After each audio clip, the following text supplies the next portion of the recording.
Hello, hello, hello. This is Tyson Bradley, and today I have a special treat just for you. One, I've got an intro that you will be hearing pretty soon, and this episode is an interview with my good friend Tonya Leigh. So I'm going to kick it off with the intro, then we're going to dive right in to the interview.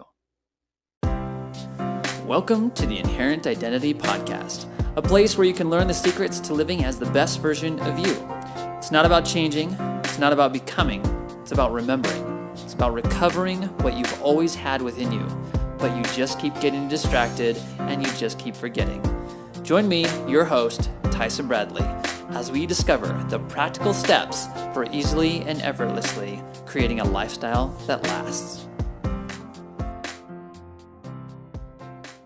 All right. So I know that I reached out to you, and because I had listened to one of your podcasts, and it was all about identity. And this was recent, beginning of the year. Or at least your podcast was from the beginning of this year. Yes. And among all the podcasts that I listened to around identity, because I did a search, I was like, yours was among the most powerful and impactful. And that's why I reached out to you. I was just like, I truly do believe that identity change is one of the fundamental and most powerful ways to help people change, quickly and effortlessly and every aspect of their life. And so, I thought to myself, everybody that I talk to and in terms of my audience, I think they just need to hear Tonya's story of identity change and how that came about and what that has done for you and showing up to who you are now. Because I feel like maybe even since recording that podcast, maybe you've even transferred even more. Just do you describe yourself as someone even newer or a different version of you? So I'm a serial identity shifter.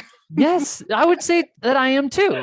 Honestly, because I'm constantly reflecting on this thing that we call identity. I'm just constantly refining it. And as I learn more about who I am and what I love and what I don't love, it causes my identity to shift. Yeah.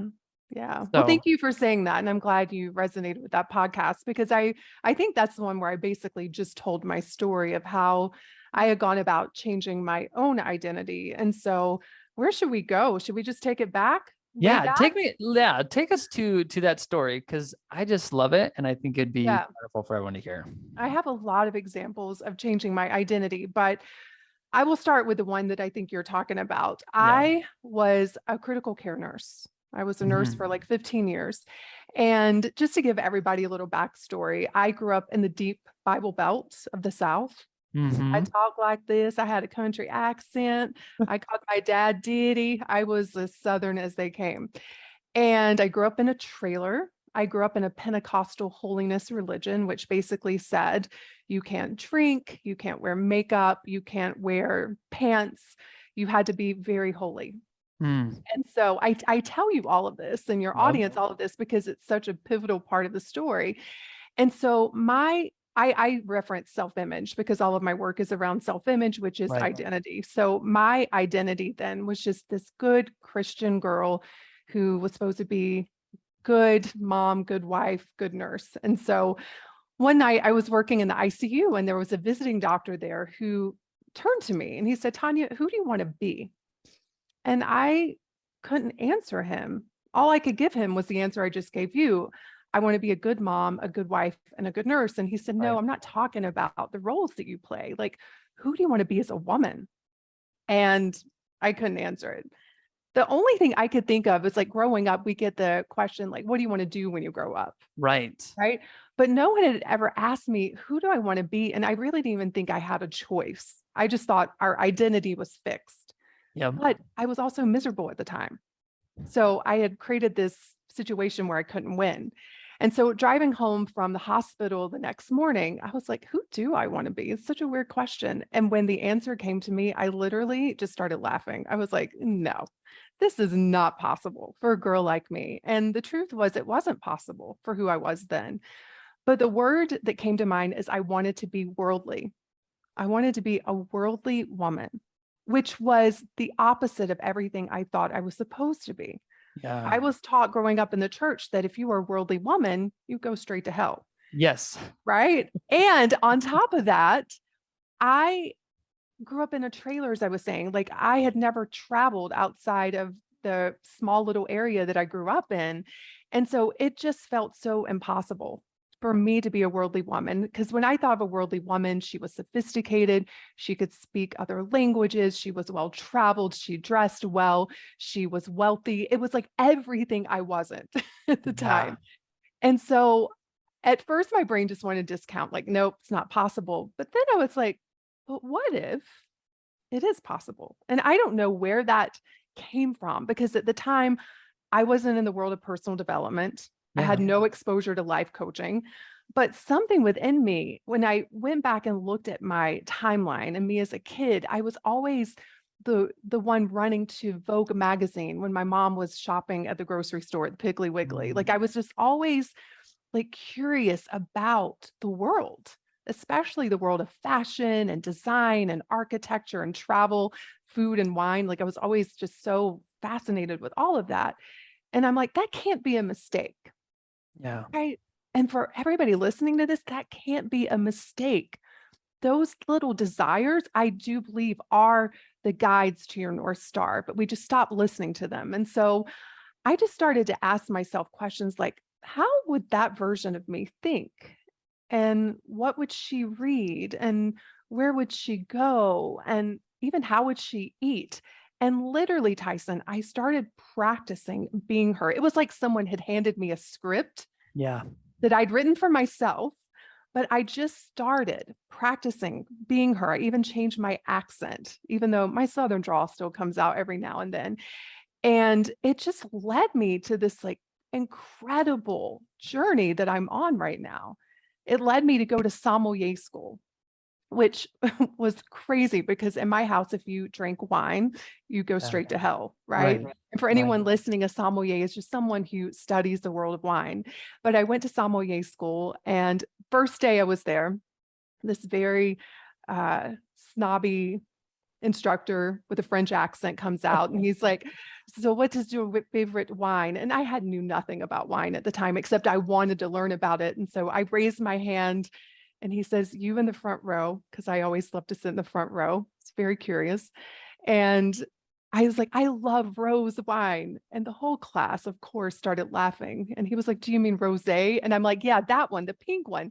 That's the one I like. And so that's where my story, like in the world of wine, started. And over Right. time, I became a food and wine writer and started creating wine programs. And just little by little, by having the courage to answer the question, who do I want to be?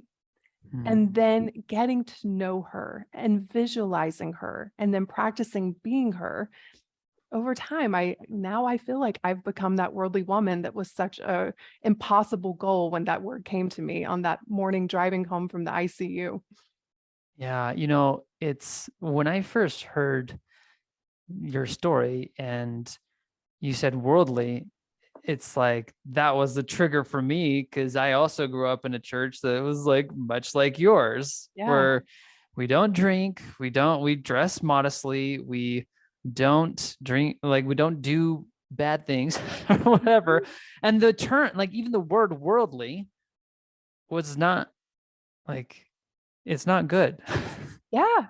you And know yet we live in the world. and yeah, we live in the world. So it's like for everyone listening, I feel like your definition though of what worldly really means to you Mhm. is different. And there was something about that word that connected with even some of the things that you wanted in your childhood and things that you were attracted to. So Yeah. if you were to define what worldly means, like what does it mean to you? For me, it meant being a woman that was at home no matter where she was in the world. Hmm. I just wanted, and that's what it was. I wanted to feel at home in the world. I wanted to go to Paris and not feel like I was an outsider. I Yeah. wanted to be able to go anywhere and feel like I understand cultures. I respect cultures. I can be amongst many different diverse groups of people and feel like I can honor and respect where they are and be a part of that. And so for me, and then there was the sophistication, because I think sophistication Yeah. is just someone who is educated about the world, right? And so ultimately, though, the definition was just someone who is at home in the world. And that ultimately led me to learning how to be at home with myself. I love that. Now, Yeah. in terms of you applying it, it sounds like for the most part, it was consistently asking yourself the question, who do I want to be? Yeah. And then if this is who I want to be, then let me interact with that version of me Mhm. and then live into it. Yeah. Is that the basics of it? Or is like, was there any more of like, what's the nuances? Take me to the day of the life when you were in the midst of this transformation. Mhm. What was going on, either besides the questions or besides the trying to live into it? Yeah, there are a lot of nuances because the entire time you're doing this, your brain is saying, "Who do you think you are? This Yeah. isn't who you are." It's all based on the past. But Right. I just kept living into the future. I literally made Mm, up this version of me in my head and practiced being her. And it yeah. felt awkward. I call it the awkward in between. It's Yeah. like learning to ride a bike. It's Yeah. not natural. You're having to think in new ways. You're having to think thoughts you've never thought before. You're having to practice believing in things that you've never even had exposure to. You're having to show up, and then you're having to experience the pushback and sort of the ridicule and the being made Mm, fun of by the people in your environment who are not used to interacting with that version of you. right. And it's like, can you hold space for all of that and stay committed to the vision that you have of yourself? Can you keep stepping into it and tune out the world and tune into Mhm. your vision that you have of yourself? And that's what I was having to do day in and day out. And some days I failed miserably at it, Yeah. but I kept practicing until one day I looked in the mirror. I was like, oh, there you are. I Yeah. recognize you. I've been Yeah. practicing you for a long time. That's really neat. So, some of the things that I have noticed as I have been really focusing on and working with my clients specifically on identity Mhm, is I feel like there is brain speaking and then mhm. there's like heart speaking. Yes. And that in a way, the more I listen to this heart of mine, Mhm. the more I'm getting in connection with who I really am versus what my brain wants to believe I am based upon what the world would tell me I should be. Yeah. Right. And so, besides the consistent like practicing of a new identity, I'm just curious if there's just been any connection with you in terms of the heart speaking up and you trying to find what resonates with you, or if there's like a spiritual aspect to changing your identity. I don't know if Yeah. you experienced that. Yeah, 100%. Because I think, especially in our world of coaching, we can be very cognitive. And Yeah. I think having those tools is so important. Like, I cannot Yeah. imagine where I'd be without the model. I Yeah. can't imagine where I'd be without the work that I did with Martha Beck years ago. Yeah. But for me, before I started this journey before I knew any of that, and all I Right. had to go on was heart. Mm. And so, what I can offer your audience is pay attention to the things that light you up. Yeah. Pay attention to it's like playing the game hot and cold, right? Did you play that as a kid? Yeah. Where they Yep. hide something and it's like, Yep. where is it? And they'll tell you you're getting hotter, you're getting colder. I feel like when we're interacting with life, it's a very similar game. You'll interact with people and places and things that just feel cold to you. And you don't even have to Mm. understand why. It's just like, this does not fit my soul. Yes. That's okay. Move away from that and figure out what feels like you're getting warmer. Pay attention to what you're reading that lights you up. Pay attention to the cues that are around us all of the time that you don't even know why, but you're like, something about that song, I just love it. Well, Yeah. allow yourself to love it. Maybe it's a store you love going to. Maybe it's a person that you're just mesmerized by. There is a reason for that.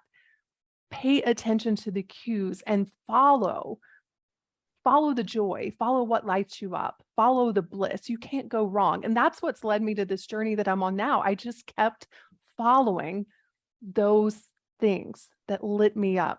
And here we are. Get to talk to Tyson Bradley today. How amazing Here is we are. that? It's so fun. I love it. Because the way I see it, the way I view it, it's like, here's the model. It's like, okay, our thoughts create our feelings drive our actions, actions create results. And it is a very cognitive, and it's also very practical.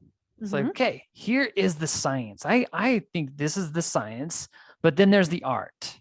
Yeah. And the art might just be everything that you're describing.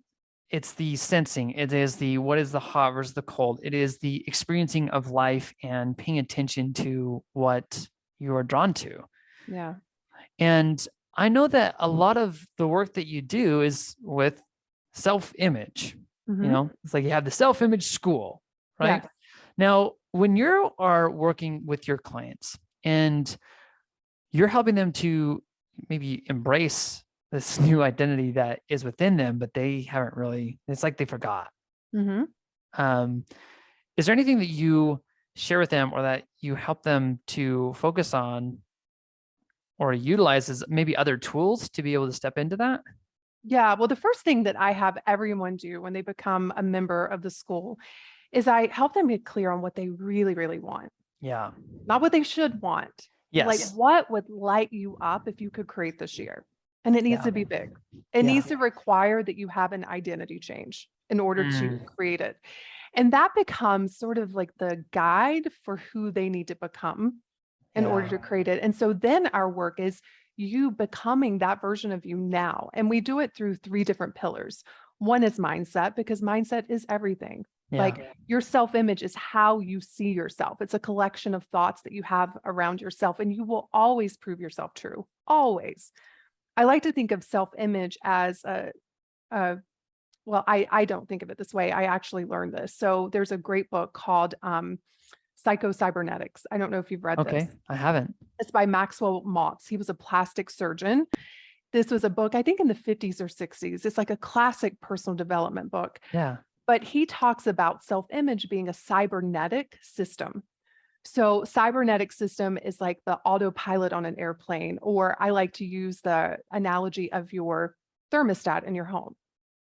And so we all have a cybernetic system within us, and we're always working to stay within harmony of that system. Yeah. And so some people have their setting, their thermostat on a certain amount of money every year. So maybe for some of you, it's 75,000. For some people, it's 100,000. For some, it's 1 million. For some, it's 10 million. It doesn't matter. It's like you just being mindful, like, what is that setting that you see yourself making? Because you will always work subconsciously to prove that true, to live within that setting, which is why it's so important that when you want to make a change, reach a goal, you're going to have to change your setting or you will continuously sabotage yourself. At one point, I weighed over 200 pounds. I had an identity of a woman who had a weight problem. That was my setting. So I could diet till the cows came home. I could go to the gym, but I would always come back to a certain number on the scale. Why? Because subconsciously, that's what I was working towards maintaining. And so I literally had to start seeing myself as a woman who weighed a little bit less. Now, I couldn't go from over 200 pounds to 130 because it's too much cognitive dissonance. My brain could not be like, oh, yeah. But I could be like, I'm just going to visualize being a woman who's 180 pounds. Like, who is she? How is she taking care of herself? And I started to think about the slim version of myself. And the other big thing is instead of seeing myself as a woman with a weight problem that needed to lose weight, I started to imagine that I was a woman, a slim woman who had just gained weight. Big difference, right? Huge difference, yeah. And so that allowed me to get back to my natural weight. So we have this cybernetic system within all of us that affects our health, our finances, our career, our relationships, all of it.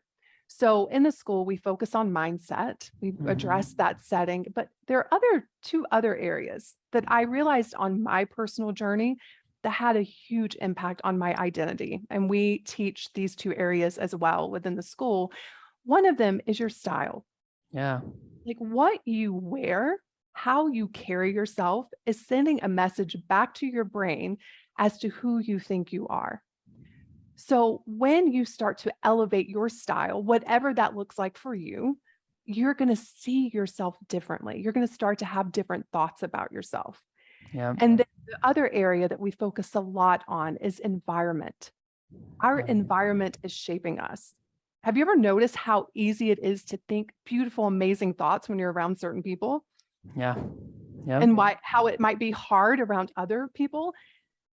So it's like, why don't we shape our environment to make it easy for us to think those thoughts that will elevate our self-image and therefore change our identity? And so we do that work as well within the membership. I love that. It kind of, for me, what it allows for is just to take your identity or who you want to be to a level where you're considering just your outside world. Mm-hmm. Instead of just focusing solely on, okay, yes, once you understand what you want and where you want to go with your life, it's one thing to like identify as that, but then it's another thing to be able to say, okay, what would that person wear? Who would that person interact with and be Yeah. friends with? And what kind of activities would they involve themselves in besides the work that you might do? It's like, I love something that has resonated with me and that I have described myself as being is that I'm a #1 New York Times bestselling author. Yes. And so, and what's interesting is that when I first started saying that, and this was maybe starting in end of May Mm-hmm. of this year, it's like I felt the truth of that. I was just like, yeah, like that feels right. Yeah. And as I keep saying it, it's like, yes, and this is what I show up as. And it's one thing to be able to say that and to like internalize the message of that. And then it's another to be able to say, what does a New York Times bestselling author wear? Yes. And what do they have in their office? Like this is kind of an interesting thing. So I don't know for you if when it comes to either the mindset piece or just even on any of the pieces, the style that you have, as well as the environment, what do you find are the biggest challenges that people face in the process of changing those things? Okay. So let's just start If we with, just focus on mindset. okay, mindset. Yeah. The biggest difference is it's the same voice that I had that day that was like, I claimed I wanted to be a worldly woman. Yeah. It's us being in battle with our own brain. And I find it so fascinating. And even I do this knowing that this doesn't serve me, but how we will fight for our own limitations and fight for our own misery, our own suffering. Like, what if we just didn't allow our brains go to, well, that's not possible for me. You'll never be able to be that.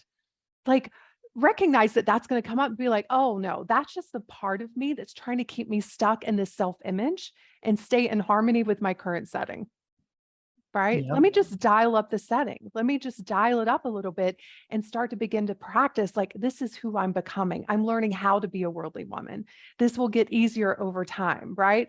But if we listen to those first thoughts that come up when we have a big, extraordinary goal, or we want to make a big change in our identities, we'll never do it because that's just the scared little parts of us that don't want us to change. And so I think the willingness to feel the discomfort of the change is #1. Like, I am stepping into discomfort daily, as I'm sure you are too. I mean, you can't do what we do without being uncomfortable on the regular. Right. Yeah. I will tell you all this. I think my biggest shift in the last few years was year 2020. It was my biggest growth year. And it was also my hardest year emotionally that I've ever had. And I completely changed my identity that year. And it required that I made some big decisions. And that's the other thing. The bigger your decisions, the bigger the risk, but also the bigger the reward. Yeah. And the bigger the emotions you must feel. So for me that year, I left a long-term relationship. I moved to a new city. And this is how self-image works, you all, and identity is I even though at the time I was making over $1 million a year. So I want you to Okay. hear the absurdity of this. Making $1 million a year. And I decided to leave this relationship and I was going to move to a new city. And I was looking at apartments, places to stay. And I had a story that I could not afford rent. Now, how crazy is that? My self-image had not caught up with my external success. Wow. And I knew over time, if it didn't, I would sabotage it. Yeah. I had to catch up because we will always prove ourselves true. And so I remember saying, I'm going to look for something in like the $1,500 to $2,000 a month range. Listen, in Denver, that's going to get you a little studio apartment in a not so good part of town. And so I was looking at apartments, like nothing felt right. I'm like, I cannot do that. This is like, this feels awful. I might as well have Yep. stayed where I was. And so I said, you know what? Let me think about the future me. The stuff that I teach, let me practice it right now. I'm like, okay, the future me. And I visualized her space. I visualized her home. And I Googled luxury apartments in Denver. Yeah. And I went to one, and that particular apartment was 11 grand a month. And it wasn't my favorite. And they were getting ready to build an Equinox across the street. So I'm like, listen, that's off. Plus, that's a big jump from 1,500 to 11,000 a month. But I went to the other one and I initially told them, I'm like, okay, I'm going to go in the $5,000 range. And they showed me a couple in the $5,000 range. But the guy looked at me and he was like, you just seem like a woman that would love to be on the 15th floor. Well, that's the penthouse floor. And I was like, okay, I'll go look at it. And when he opened the doors to that apartment, I was like, it was the apartment I had visualized, everything, a Oh my goodness. beautiful view of downtown, a mountain view as well, beautiful appliances. It was small, but just cute. I'm like, this is my apartment. And it was $8,000 a month, which for me, I was like freaking out on the inside. Yeah. But I made that decision and I lived there for a year and I grew into it to the point I was like, oh, this is just what I do now. Yeah. But I had to feel that discomfort and literally go through an identity crisis, but make that bold decision, have my own back on it and live into it. I also completely changed my business that year, burnt down one business, started a new one. And that required a whole new level of me. And so when you all are thinking about identity changes, and this is why I love having these big goals, Yep. is they're going to require so much more of you. You're Yep. going to have to change in crazy, beautiful ways in order to create those goals and achieve those goals. And so I'm such a big advocate of big, big goals that Yeah. require you to change. It's a beautiful thing.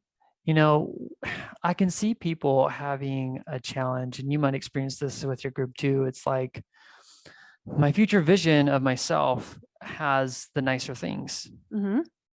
But right now, the money to purchase those nicer things to be able to live into that is not there. So for those people, like, what do you encourage them to do? It's like buy one nice dress or one nice outfit and live into that, like when I started this work, I had actually gone through my first divorce. I was living at home with my parents. This is when I decided I wanted to be a worldly woman. Yeah. And I was living in their double wide because they had upgraded from the single wide at the time. And I had a daughter. I was a single mom back at home with my parents. Not exactly what a worldly woman looks like. Right. But I did what I could with what I had. And so what that looked like for me is I started to imagine what she would read. And she wasn't sitting around reading diet books. That version of me that I wanted to be, I cleaned off my little bookshelf and I bought some beautiful books that when I looked at them, they represented the woman that I wanted to see myself as. Yep. And I would travel through books. I would get books on France and Italy. And even though I couldn't afford to go at the time, I went in my own brain and I saw it in my brain. I saw pictures of it. And then one day I ended up there in person, but I had seen it first and I visualized myself being there. I didn't have a lot of money for clothes. And so I would go get a couple of really beautiful things so that I could wear them when I wasn't wearing my scrubs, right? Yep. Not having, listen, we all can be resourceful. Yep. Don't ever use, but I don't have that kind of money, but I don't have that kind of network. Listen, at one point, we were all just starting out on this journey. Don't Yep. let that be, because look at what you do have. What can you leverage from where you are right now to live into that vision that you have of yourself? Because eventually, that thing that you were visualizing in your head, if you stay committed to it, one day you'll find yourself literally inside that vision, living it in your everyday life. Yeah. I love that. Especially just this idea that of visualizing where you want to be first. Because as much as I might not want to right now, to like, I would love a Tesla, like that's definitely in the cards. Yeah. But for right now, I don't necessarily want to spend the money on it right now. I could, Mhm. but for me to visualize, and I remember learning the idea of, can you go and experience what it would be like Mhm. to enhance that visualization? Spend time in the penthouse suites, Yeah. spend time in the Tesla, go test drive one. Yeah. And all of those experiences just being a way for you to get yourself into that experience Mhm. and to start identifying as someone with that. Yeah. I call it Enhance your trying visualizing. on your dreams. I talk Yeah. to my members about that. It's like, try on your dreams. And I have some of my members who will drive through the neighborhoods that they want to live in. Yes. And I've had a couple of them end up getting into those neighborhoods.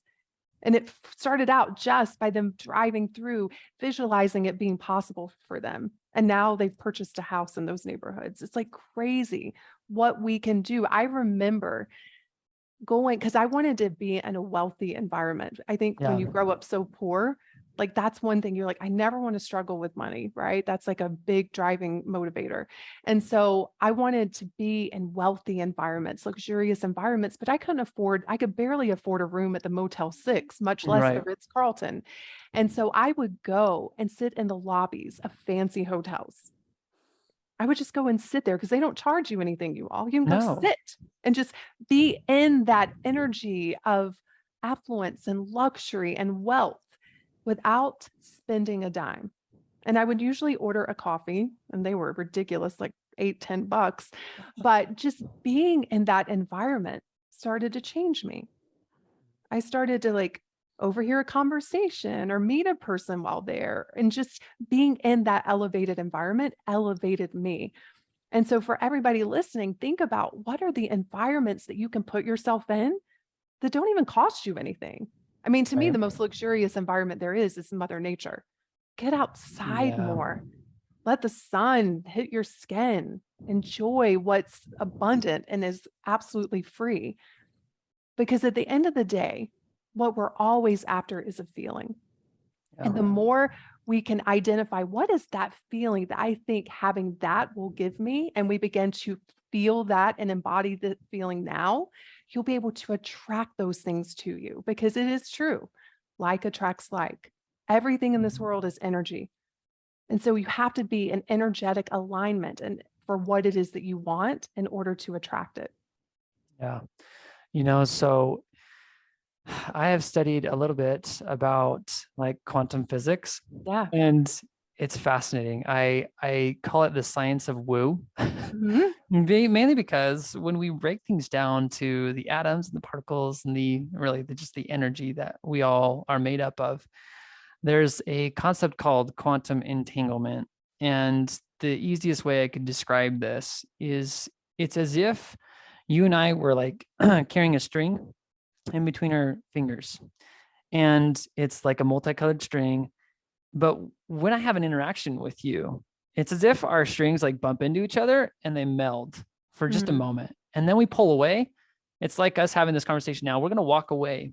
And what we don't realize is that from this experience, there is now just like a segment of our multicolored string that is identical, same spot, same color on both of our strings.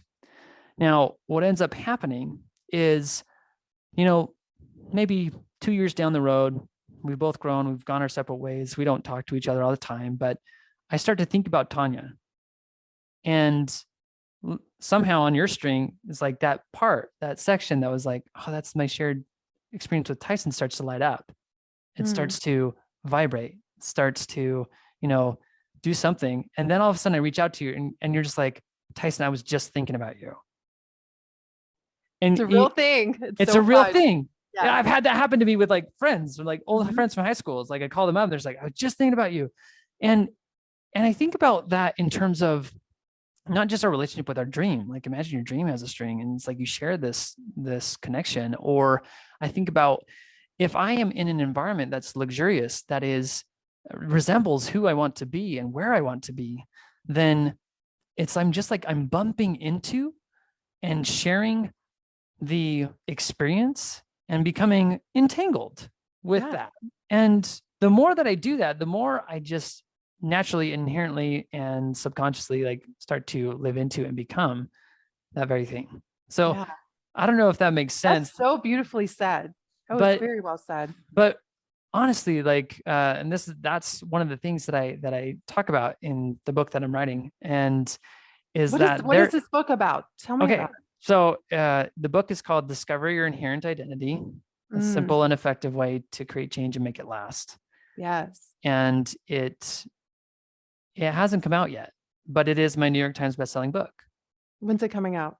It's coming out. My plan is at the end of the year because my dream is to end the conflict that people have with New Year's resolutions, that they actually fulfill them, because all the stats show that like 80% of people, or 90% of people, they don't even sustain them. They might make them. It's like New Year's time is naturally a time in which we reflect. Everybody's reflecting on at least a little bit on, what do I want this new year to be? Did I like my experience? Do I want something different? And I just want to be able to help people actually apply something that can help them to sustain change. And I believe that identity work is the primary driver of something like that. It is everything. It's everything. It is everything. And this is what people need to understand. Whatever it is that you're wanting on the outside, you have to be it on the inside first. Yep. Not the other way around, which is what we often do. Like, let me lose weight, then I'll be confident. Then I'll feel sexy. Right. Then I'll feel lovable. Let me get money. Then I'll feel secure. Then I'll feel abundant. And we stay out of alignment with what we want when we're not an energetic match for it. So I love this book. The world needs it. Yeah. And I'll tell you, like one of the things that I find super powerful is I'll tell my clients to say, listen, what you really want, like not what the world wants, not what you think you should want, but what you really want is who you really are.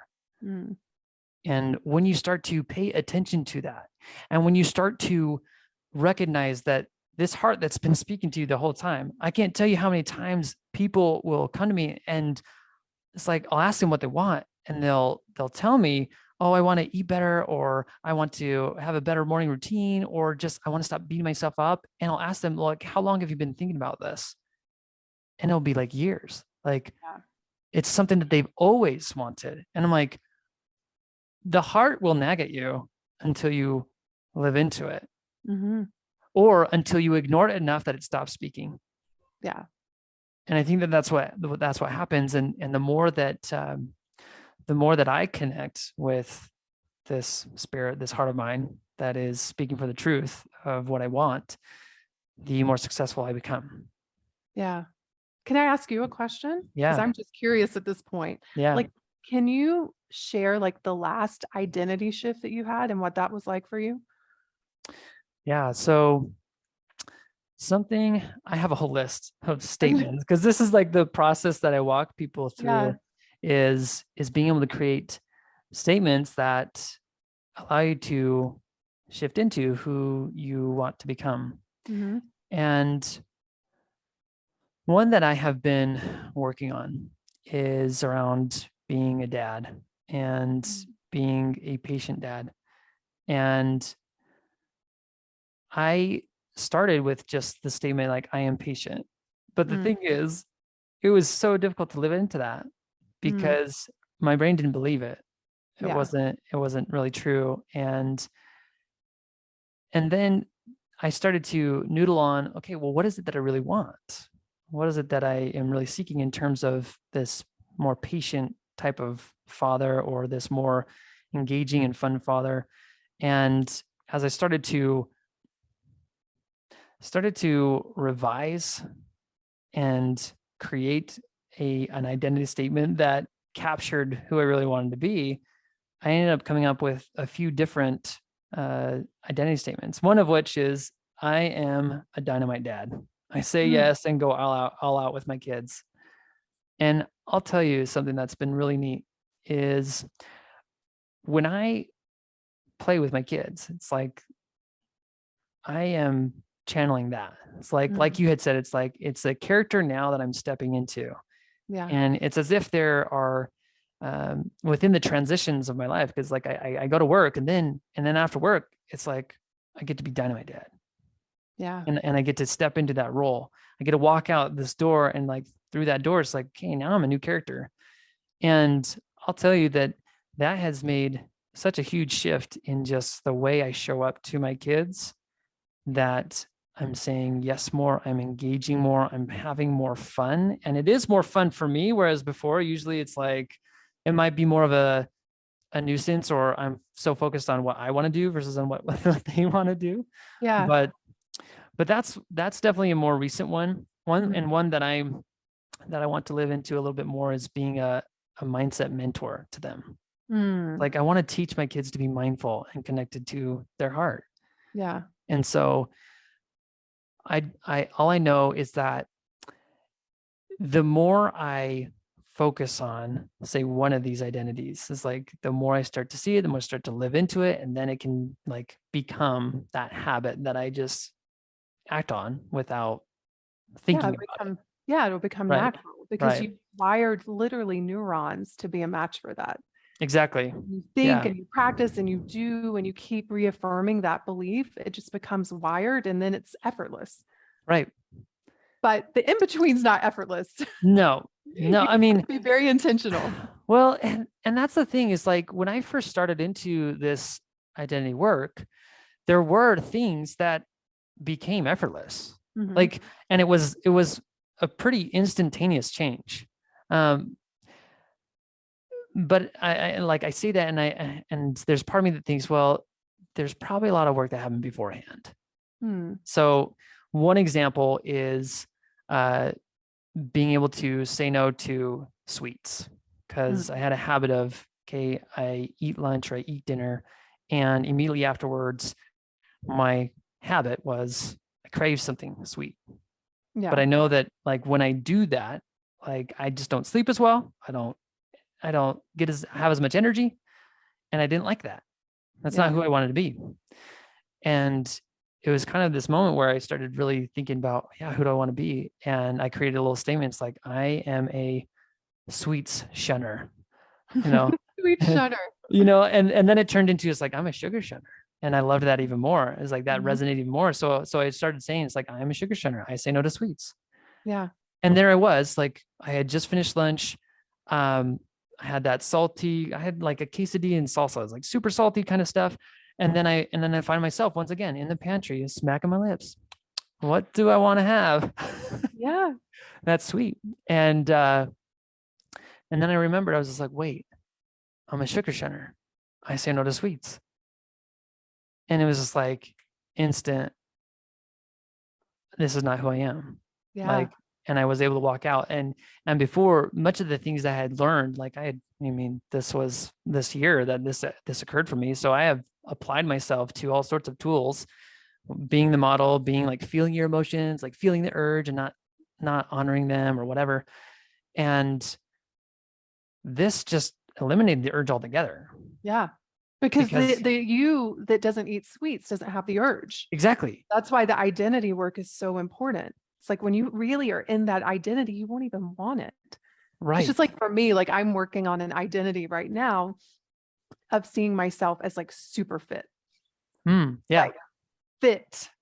I'm almost 50. So I'm like, let's go. I want to show people what 50 can look like. And so for me, it's like taking on this identity of a woman who is fit. She's in the gym. She's running, she's just active, right? And so this morning I woke up and I did not want to get up at 6 o'clock to go to the gym. Mm-hmm. I was definitely in my old self-image. And I was just like, oh no, wait, remember, you're super fit. And Mm-hmm. that one statement, Yep. I am super fit. I was like, let's go. And then I felt so good, right? It's like, you're not always going to want to feel like it, but the future you does. So you have Yes. to keep channeling that part of you. So Right. sugar Well, shunner and super fit. Let's go. right. Well, and here's what's really cool that I've discovered with my clients as we've done this work is that another way that I think is happening, because it's like the moment that happened, I was like, what just happened? It's like, how in the world does this work? And that's what my book is all about. Is just like, okay, what are the mechanics of how this change is possible? Yeah. And one of the things that I love is considering that there is I guess, an underground secret neural network that you haven't tapped into.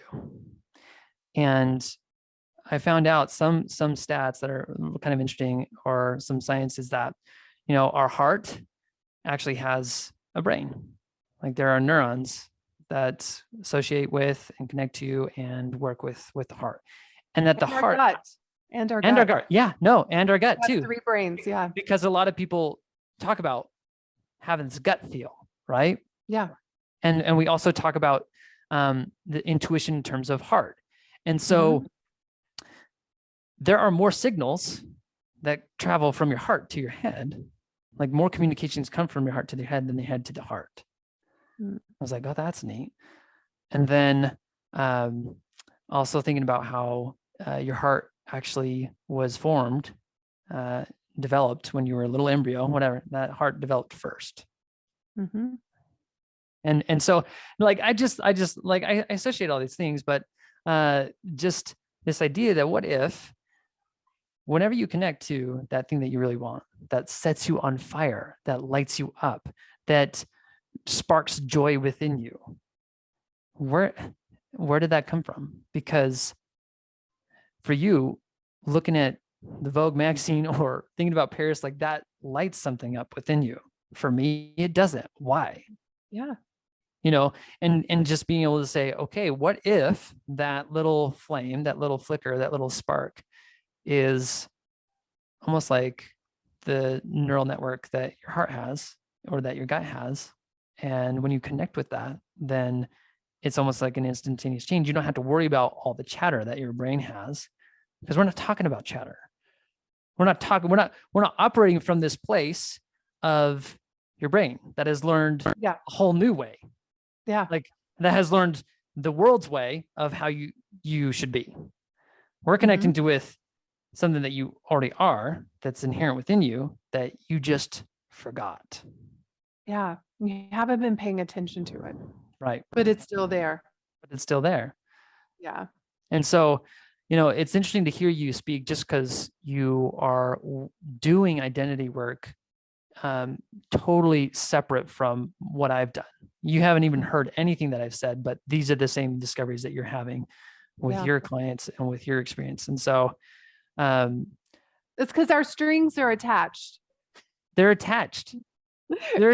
We had interactions, and I'm curious with you, Tonya, when it comes to you changing your identity and the effortlessness of the change. Because what I have found is that when I do remember that I am Dynamite Dad, or when I do remember that I'm a sugar shunner, it is easy. Yeah. And the chatter that comes, that it goes away, or that it doesn't exist because I'm operating from a new place. But like you had said, sometimes our brain, like, it's almost like it gets in the way, like it refuses to believe in this new identity. Yeah. And there's kind of like this awkward middle, but I'm trying to uncover if there's a way in which we can more easily connect with that heart and that gut in such a way that we lessen the awkward phase and the trying to connect with the heart just through a series of cognitive repetition. Do you know what I mean? No, I do. And I believe it really is practice. I mean, if you just take the analogy of an actor or an actress, Yeah. like their first script that they're handed, it's hard, Mm. way harder. They have to put more hours into the practice. They're more frustrated. They're failing more because it's the first time they've ever done it. But Mm. I'm sure, even though it's challenging, I'm sure Meryl Streep, or I don't know, who's your favorite actor? Give me an actor. I like Amy Adams. Amy Adams. Yeah. Okay. So they get a script now and it's just so much easier because they've done Yeah. it so many times. So I think Right. for me now, it's a lot easier to shift my identity because I've been doing this work for so long. Yeah. I think it is the practice and the repetition that you're able to not listen to the chatter and just step into what's next and what's next. And I also think about the Native American parable about the grandson who asked his granddad about the two wolves that live inside Yeah. us, right? And you can think about your two identities. You have your current and your past identity, because that's really what your current identity is. It's just a collection Right. of thoughts from the past, and you have your future one. And he says, which wolf lives? And the granddad is says the one that you feed. Yep. And so it's like a constant feeding, believing, loving relationship with that future version of you that over time, the other one won't have the nourishment to survive Yeah. because you've been feeding who you're becoming way more than you've been giving food to the part of you that you're ready to let die. And that's really what identity crisis is all about. It's Yeah. letting parts of yourself die. And even though there are parts that aren't serving us, they're still familiar. It's like a relationship that's not going well, but it's known, Yeah. right? And so it's hard to let that part of you die, but it is so worth it. So worth it. Yeah. I love that. Well, Tonya, I think we could probably go on for ages talking about identity because we're both kind of identity geeks in that way. Yes. I'll, I've I'll never take been on called an I'll take on that identity, but I I'll like take on it. that label. I like it. But if people are interested in you and they want to learn more about how can I interact more with Tonya, where would you send them? Yes, come find me. I'm all over the interwebs. I'm on social media. I'm on Instagram at Tonya Leigh. But I will say one of my new favorite projects that we have done and we've gotten so much incredible feedback about is every Wednesday we're releasing a very in-depth newsletter on self-image, and it's called The Edit. And so I would love for your audience to come over and check it out. They can go to schoolofselfimage.com/Tyson. So you all will remember where to find it and come join Awesome. the Edit. Super fun. Comes out every Wednesday. I give you tips on how to elevate your mindset, your style, and your surroundings to change your self-image. I'll tell everyone that I am on the edit and I have Yes. read the newsletter and it's awesome. It's like, well, I think it just gives you a chance to reflect on who you want to be, and asking some of those poignant questions to be able to say, what do you think about your environment? How does your room feel when you walk into it? It just, What does it just say those, about you? what does it say about you? Just those little questions that allow you to start questioning this and applying this at a whole new level. So yes. Awesome. Love Thank it. you so much. This has been fun. And thank you to your audience. It was great to connect with everyone. Yes. Now you're all connected. You didn't know this, but now you are entangled with Tonya. Yes. Come into my world. I love Come into it. her world, make it happen, and let's change our identity together. So thank you Yes. so much. Thank you.